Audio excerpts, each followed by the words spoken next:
Ya yine o eyni küçe, eyni qaranlıq küçə. Çiçəklər soldu, indi növbə bizdədir.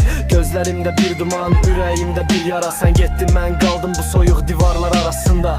Bax saat işləyir, amma zaman mənə düşmən. Mən səni sevmişdim, həm də heç vaxt peşman olmadan. Hər misramda sən varsan, hər qafiyəmdə bir sızı. Şəhərin betonları udur, bu tənha ulduzu. Hisslərim bir labirint, çıxış yolu yoxdur. Mənim sevgim səmimi, sənin yalanların çoxdur. Dilimdə acı bir dağıt, ruhumda fırtınalar. Sənsizlik bir zindan, üstümə gəlir bu divarlar.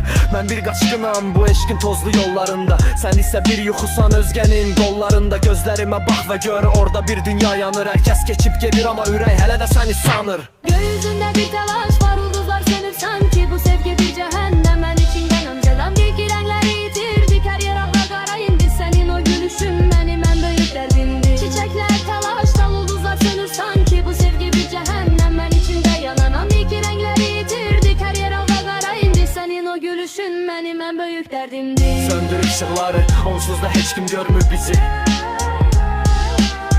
Söndür ışıqları, onsuz da heç kim görmür bizi. Söndür ışıqları, onsuz da heç kim görmür bizi. Söndür ışıqları, onsuz da heç kim görmür bizi.